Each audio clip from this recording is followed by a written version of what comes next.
Welcome back to More Moss to the People. I am Asa Nilsson, and I am your host. Today, for the first time ever on this podcast, I have two guests at one time, and I'm super excited about it. My heart is like fluttering. I'm like, this is like a party. And I have two super important people to me because I admire both of you from afar. I've never gotten to meet you physically, but of course, virtually, we've met now plenty of times. And I wanted to invite you both back on the podcast today because I think we're onto something here. I think that we've got something big and major in our hearts to share that's super important. And let me introduce you first. I have Jeff Orr, who is a hi there, a declutterer. Hi. You work with decluttering and you work with estate clearing. And we have Tammy Falls, grief coach and death doula, both from Toronto, Canada. Which, a side note, you went to high school together. You're friends, old friends, which is so much fun. And another side note, which should really be like the thing I started with, is that Tammy and I share a birthday. Yes, most importantly. Most importantly, above all else, we share a day. So welcome back, both of you, Tammy for the third time and Jeff for the second time. And today we're going to talk, like I said, about something super duper important, and that is death. Death in its simplicity and preparing and thinking through things. So let me start with asking you, please, to introduce yourselves. Tell us a little bit about yourselves and who you are in the world today. Jeff, why don't you get started? Okay, so I am Jeff Orr, and as you mentioned, in Toronto, Ontario, Canada. I'm working right now currently with people who have either families who have a relative that has passed away or in the process of downsizing and decluttering. What that means is we get to help them move into their next phase or transition of life. And it's a wonderful thing because I get to help people in such a meaningful way through a time that a lot of people are either unfamiliar with or are very fearful of. So it's wonderful being able to help people through that. So important. Really important, beautiful work. Thank you for sharing that. And Miss Tammy, how about you? Oh, hi. Yeah, I love that I'm back on for the third time because every time we've talked about this. So I love it, the conversations being more normalized around the one guaranteed thing that we're all going to do in this life.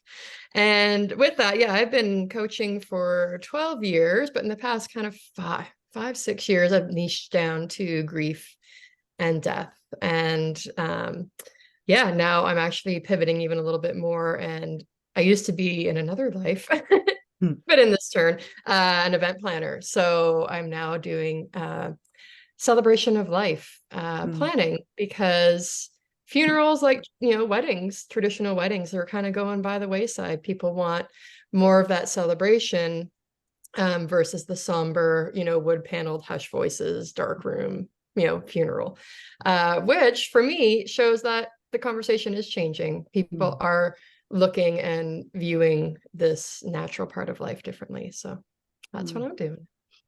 I love that. When we talked about looking at a funeral differently or the end of life celebration, I mean, you rocked my world with the things that you were telling me that people were already doing. I haven't been witness to that. I haven't been able to participate in anything like that. And let's talk about that. Let's start right there, girl. I want you to please share some ideas or thoughts of things that you have seen other people or heard of other people doing to plan for their end of life celebration. And what does that even mean? Tell me what that means. Tell us what that means. Well, exactly that. So it can get a little bit confusing with end of life planning, where you're getting, your estate together, your wills and all that, which is great. And what I'm helping with is the celebration of life. So planning for that. So I'll start with myself. My friends have known for as long as I can remember that I have a playlist. It starts with Prince's Let's Go Crazy, because it's, dearly beloved, we are gathered here today to get through this thing called life. I always just visualized my funeral being a party. I can't remember, I'm trying when I first thought of that. Yeah, it's been a long time. So everyone knows I've got the playlist. It's on my Spotify. So if I, die today, they would know what to do. And then I have just a whole detail of, I mean, again, I was an event planner, so I know what kind of flowers, what the decor is, where I would like it, and also incorporating all the emotions at this. So yes, it's a party. I'm part Irish. We're known, for our I'm known for party this. weight. Yeah. And also incorporating some yoga and some contemplative time, because also we're going to be sad. I mean, I hope we're sad that that I'm gone. So I want that to be, a very holistic approach to it, so that, it can start, everyone's gathering. And as we know, and even my friends now, because I'm going to be 50 next year, we're seeing each other more at funerals than weddings. It used to be in our 20s, like, oh my gosh, we're at the same wedding. This is so fun. And now it's like we're all gathering at funerals.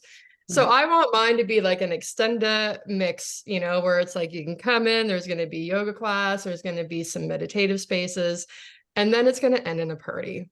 That's what I know. So helping people plan that.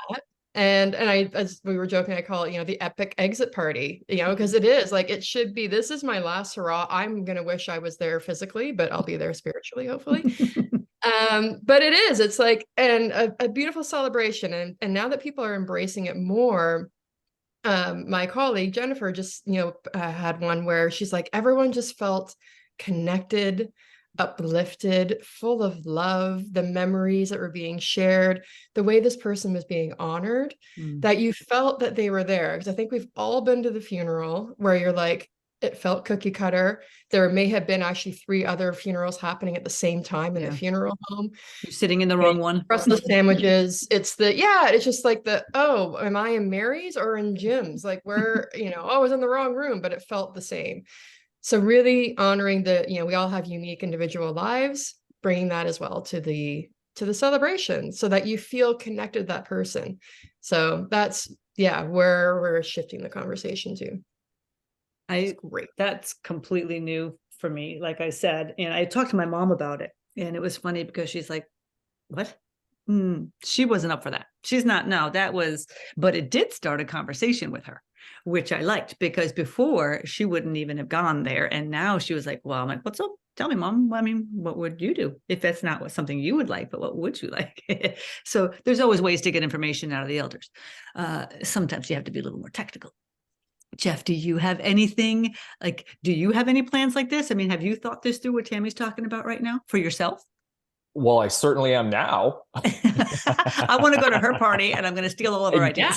Exactly. And I feel bad wanting to go to her party, but I mean, it sounds pretty epic. So I feel very much the same way. I had my first grandmother pass away, who I was very close to both of my grandparents. And when she passed away, she had everything, like the hymns, the church, who the minister, like it was very detailed. And that's what she wanted. It was lovely for her. That was her deal. My Nana, my mom's mom, was very different. She didn't specifically have anything, but when it came time for my mom and my aunt to plan it, they realized celebration of life.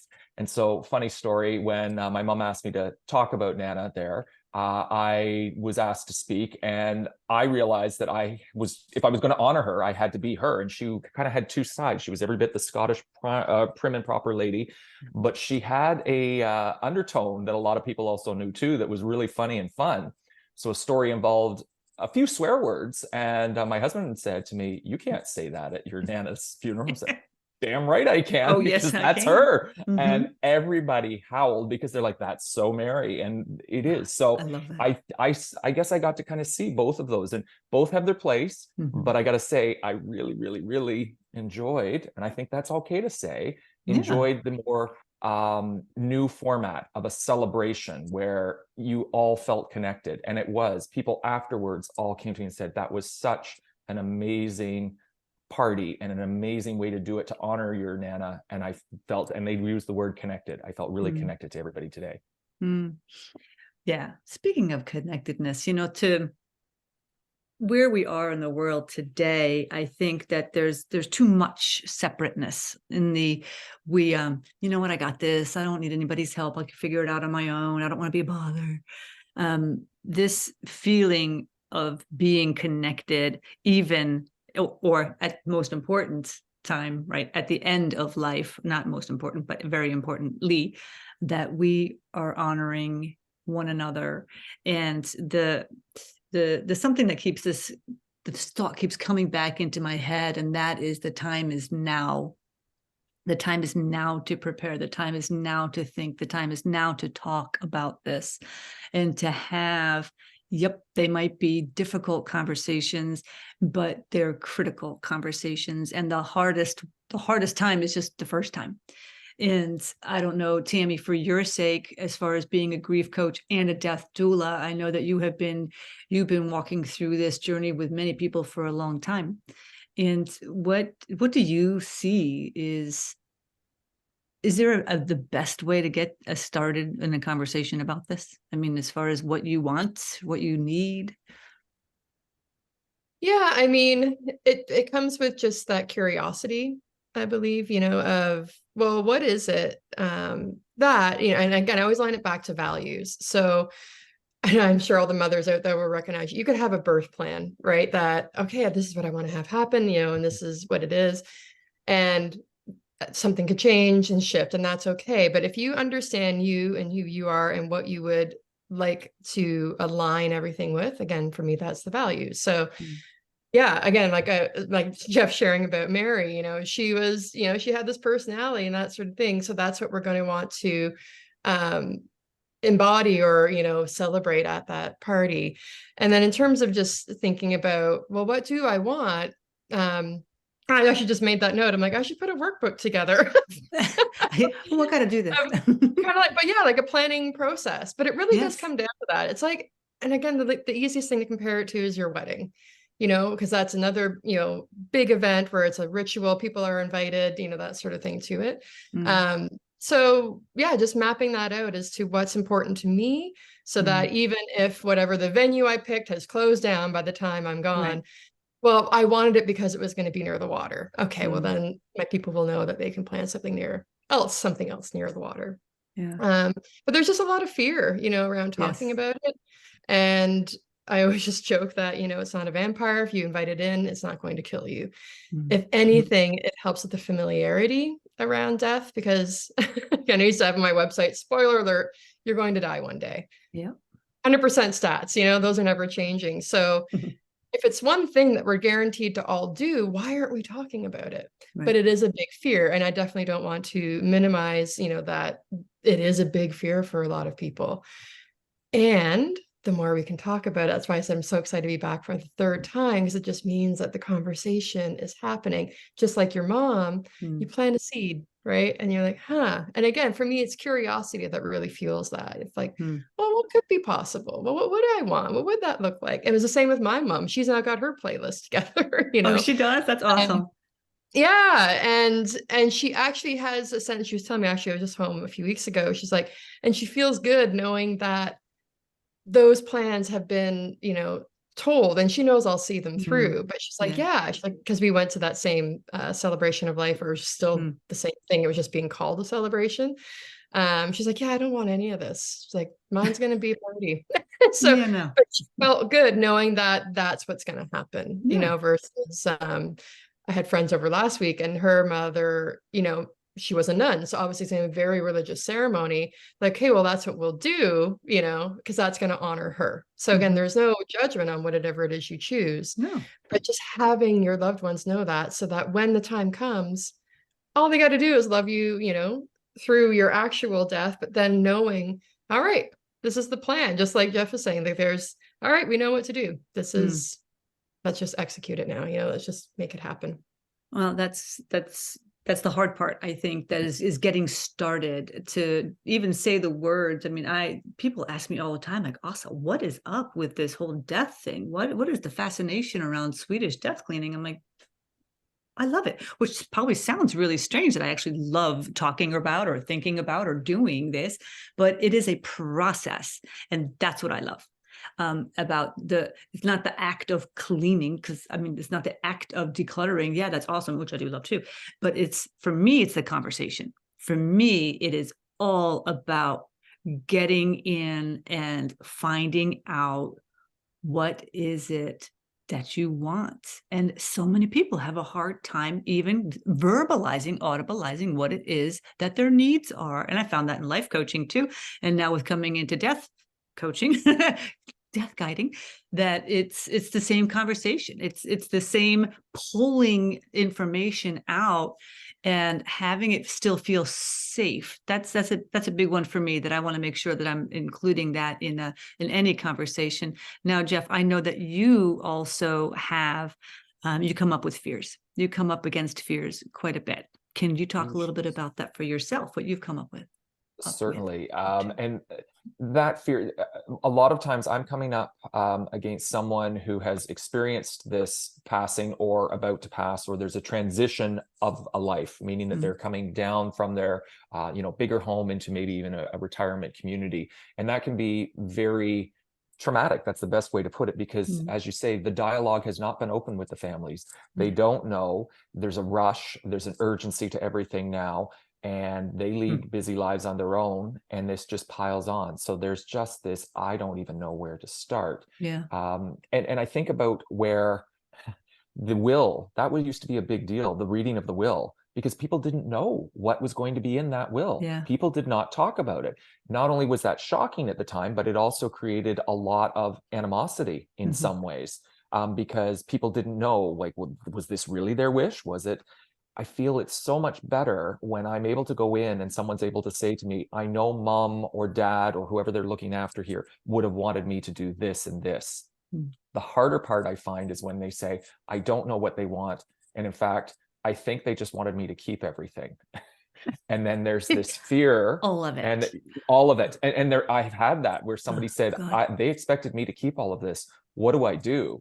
And I actually have to guide them and give them the permission that, well, what do you want? Yeah. Mom and dad, sure, they wanted, but they're gone. What's best for you at this point? Because they really do, honestly, genuinely, whoever is passing it down wanted you to have that.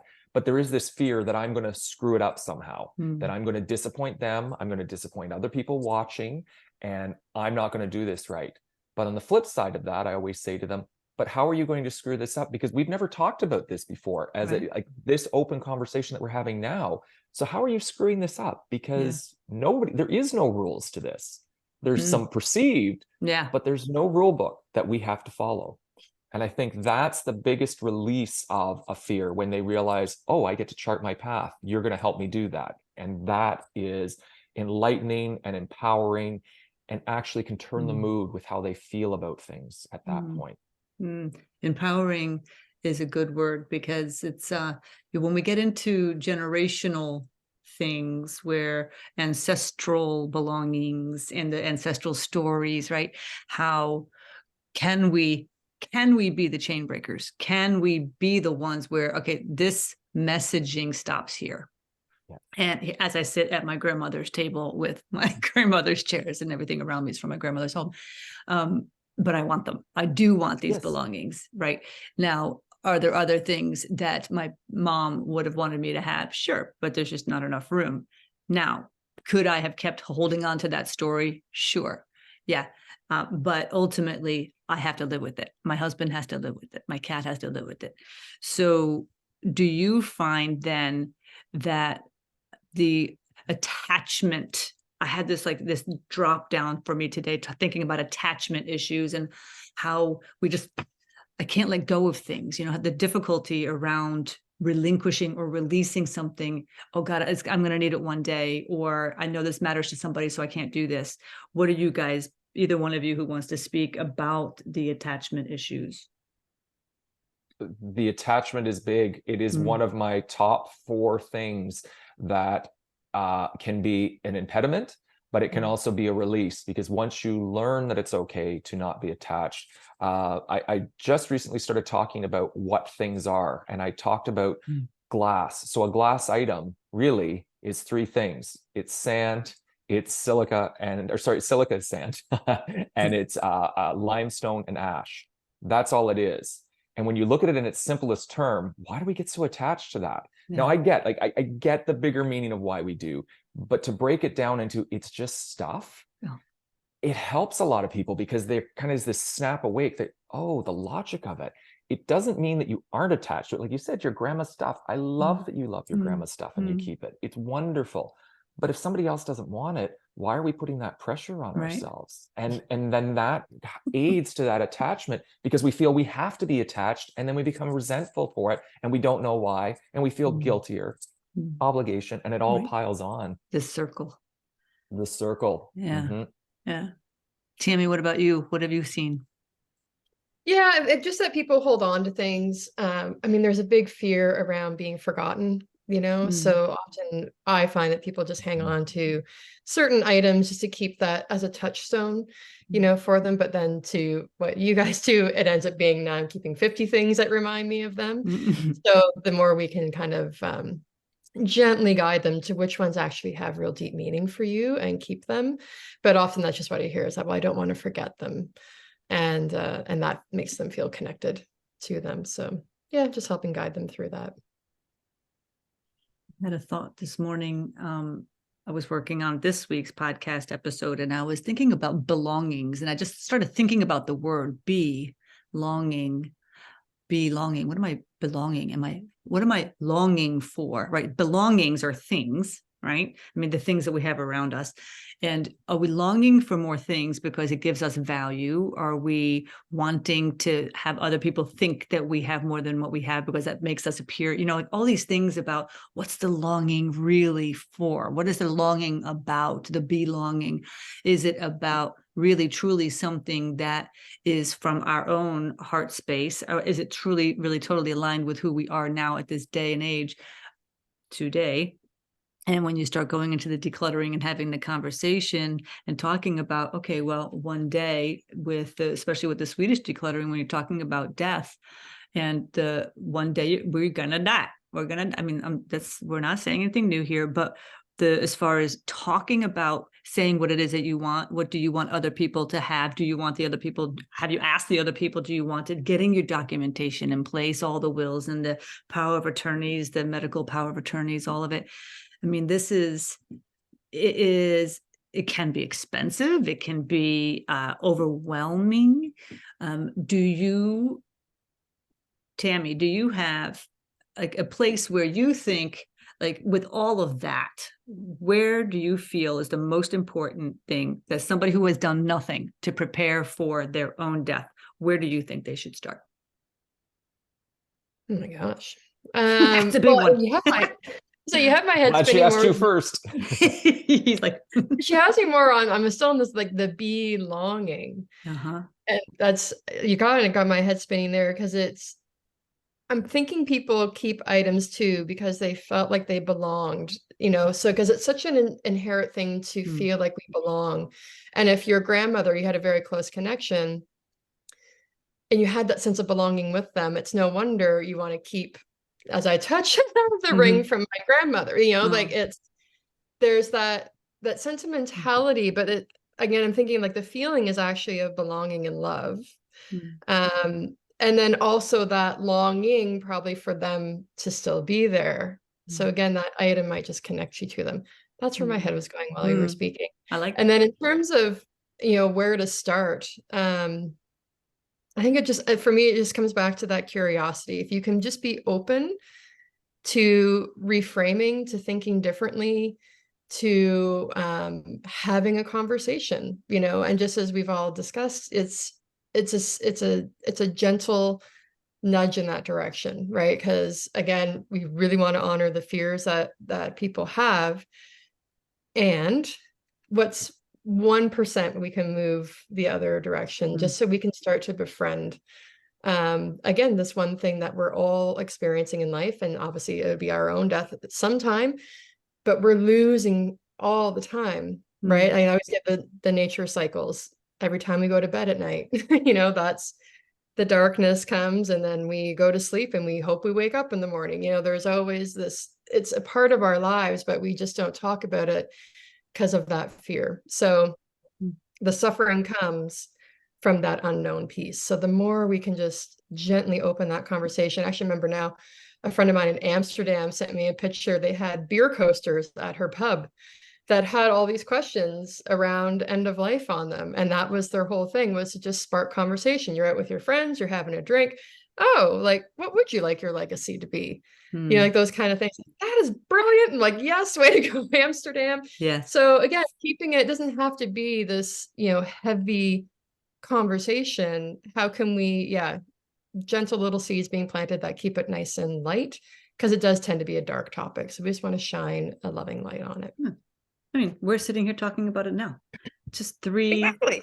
normal people having an open conversation about things that we have come across. Jeff, tell me for you, what are you thinking? So mine I'm going to answer it in two parts, because I think for me, it begins with you and your possessions and your responsibility to take on like things like the Swedish death cleaning, because I really feel, and this is, I hate to guilt people like this is not a guilt, but it's, if you're going to burden your family with your stuff because you couldn't deal with it, you don't know what it fully does to them in your afterlife, because I see the consequences of that, and it can be very traumatic for people, more so than you think. You think they're going to inherit all this great stuff, but it's not easy for them. So it's being prepared for it, you know, thinking about, what do I want my legacy? What do I want to leave for people? And then talking about that, because the flip side, where do you start when somebody's passed away? It's so clinical, but it's the will, because you hope that, and their wishes have been listed in there, and you know that. So it's really opening that conversation. And so you really have to be prepared for what is coming. And I find there's a lot of people that aren't. And, you know, it always amazes me, and I probably shouldn't say it, but, you know, they'll say suddenly at 98. I'm like, at 98, I don't know anything suddenly. That's my take on it.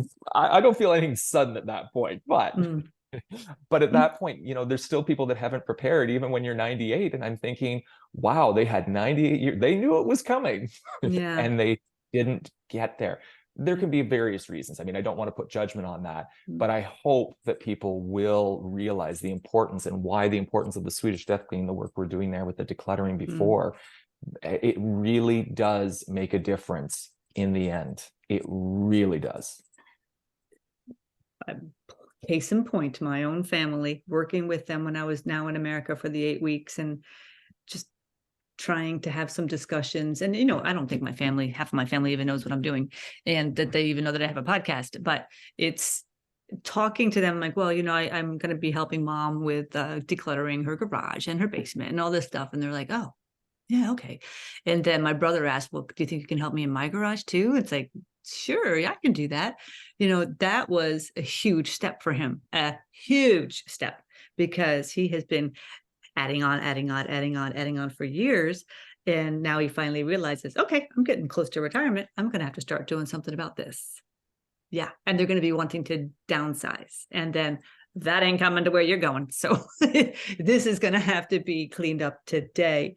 And, you know, the redefining what matters to you. That is something, Jeff, that you talk about on your Instagram page anyway, which you're very active on Instagram, and so is Tammy.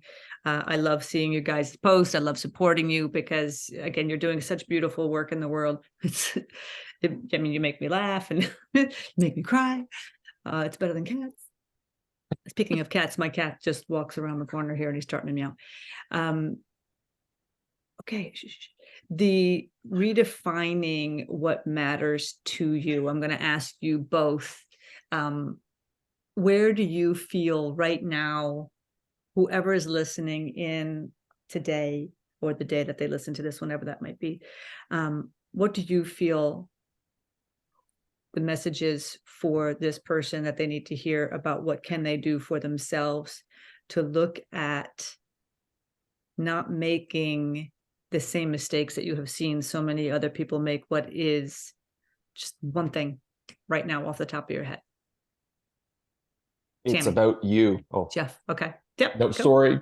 No, it's go. about No, you. go, You hit it right there. It is the word you, and breaking away from what you think is expected and the obligations. Because if you really sit and think about what you want, if something's bothering you, there's a reason for that. And if it's bothering you, it's probably the item that you don't want. So really tuning into that, because if you really wanted it, there wouldn't be an issue. So when you're dealing with this conflict, it's because there's all these other external forces. So I'm really trying to encourage people to break these traditional roles, and that you have to assume ownership of something, or that people expect you to. And even if they do, if they're gone, then you are allowed to make that choice of what's best for you and not be burdened by it. So it really is, as you're saying, what it is, it's you.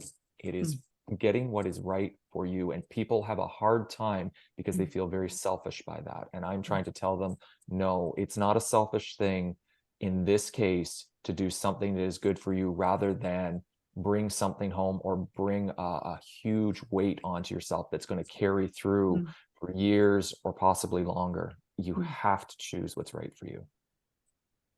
So good. So right. It's true. Because ultimately, at the end of the day, whose life is it? If we cannot stand up for ourselves, if we cannot speak our own words and what it is that our truth is, then what's this for? All right, Miss Tammy. Well, thank you for the segue, because that was mine, is that I use death as a lens of how you're living your life. Because it is. I think we all experienced that in the pandemic, where it's like, oh my gosh, again, all those immense losses in such a short time. And it really brought into sharp focus, well, how am I living? Is it aligned with who I am versus what my parents wanted or what society thinks I should be doing? And I just remember too, I have a free download that people can go to my website to get, but it's called Live a Life You'll Be Proud to Leave. And it's just journaling prompts that, again, actually help you to start with this. Well, what, how would I feel? Is there anything on my, proverbial bucket list that I haven't done yet? Well, why am I not doing it now? Why am I waiting till, the time is right, whatever it is?